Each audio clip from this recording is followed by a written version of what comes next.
तो सहज बात है, ठीक है ना। और निभाना का मतलब इतना कठिन भी नहीं है, इंसान हर काम कर सकता है। कोई कहे कि मुझे जहाज बनानी नहीं आएगी, जहाज भी किसी इंसान ने तो बनाई थी, नहीं बनाई थी। मीरा भी तो इंसान थी, तो कृष्ण भगवान की भक्ति करके उसी के अंदर समा गई थी, वो भी तो मीरा थी। धन्ना जाट भी तो एक इंसान था, जिसकी कर्मा बाई, जिसकी 6 साल की बेटी ने भगवान कृष्ण के दर्शन कराए अपने बाप को, जो कि बहुत साल से भक्ति करता था। धन्ना जाट कृष्ण भगवान की बहुत भक्ति करता था, बाबा श्याम की। लेकिन वो जब चला गया कह के बेटा मैं जब चला जाऊं तो इसको भोग लगा देना, तो उसने खिचड़ी बनाई, छोटी सी बेटी थी, खिचड़ी रख दी उस भगवान के सामने। अब बोली खा ले, अब कैसे खाए, मूर्ति थोड़ा खाती है। हट करके बैठ गई, बच्ची थी ना, तू खाएगा तब मैं खाऊंगी, तू खाएगा तब मैं खाऊंगी, बार बार देख कर जाती, अच्छा नहीं खाता, मैंने घी नहीं रखा इसलिए तो नहीं खा रहा, तू इतना घी लेके आई, 12 खिचड़ी के ऊपर ले खा, अब मर ले तू। अब देख के आई तो नहीं खाया, नहीं खाया तो खिचड़ी, तो बोली अच्छा तुझे शर्म आती है, अपनी माँ का घाघरा लेके आई, सड़ा हुआ पुराना बगैर धोया हुआ, वो घाघरा ढक दिया, ले ओट में बैठ के खा लिया तो खाएगा। जब ओट में बैठ के जब वो देकर चली गई, थोड़ी देर माती देखती है तो थाली साफ थी बिल्कुल खिचड़ी की। बोली खा गया, और लाऊं दूसरी तीसरी, 3-4 थाली खा गया। बोली और ना दो, मेरी एक थाली बच रही है, मैं खाऊंगी, तू तो अच्छा पीछे पड़ गया।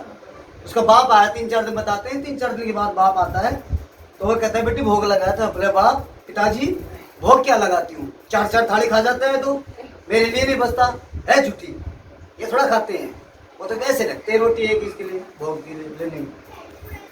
बोला अच्छा आज दिखाऊंगी आपको कैसे खाता है। तो बताते हैं उसे जब खिचड़ी रखी उसके सामने तो स्वयं कृष्ण भगवान ऐसे थाली को चाट रहा था, बिल्कुल खा के ऐसे थाली चमका दी थी उसने। तो उस कृष्ण भगवान की उस बेटी ने दर्शन कराए थे, कर्मा बेटी जाट की थी, भोली नादान है, घोड़ा की पत राख ली, भोला की लाज राख ली, खाटू के बाबा साहब बोल खाटू नरेश की जय।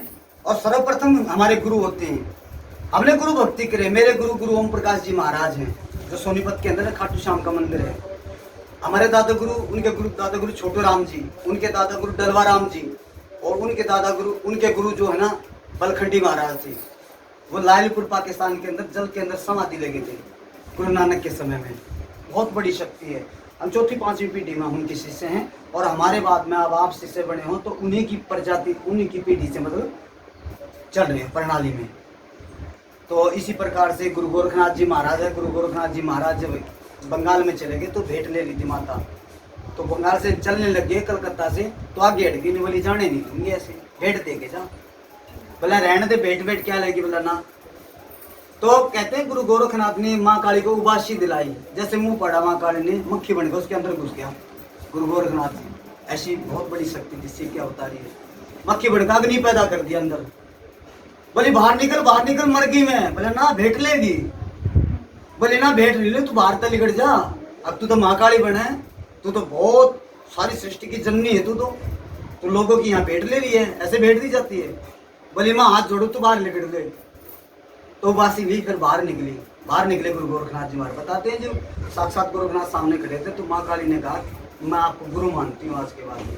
तो श्री गुरु गोरखनाथ जी महाराज को माँ काली माई ने गुरु के रूप में स्वीकार किया, उन्होंने शिष्य के रूप में स्वीकार किया। बोले गुरु गोरखनाथ जी महाराज की जय, बोले माँ काली माँ माई की जय। तो ये गुरु पर्व साल में आता है, अगर किसी भी समय गुरु के पास नहीं जाया जाए तो साल में एक बार गुरु की शरण में जाना चाहिए।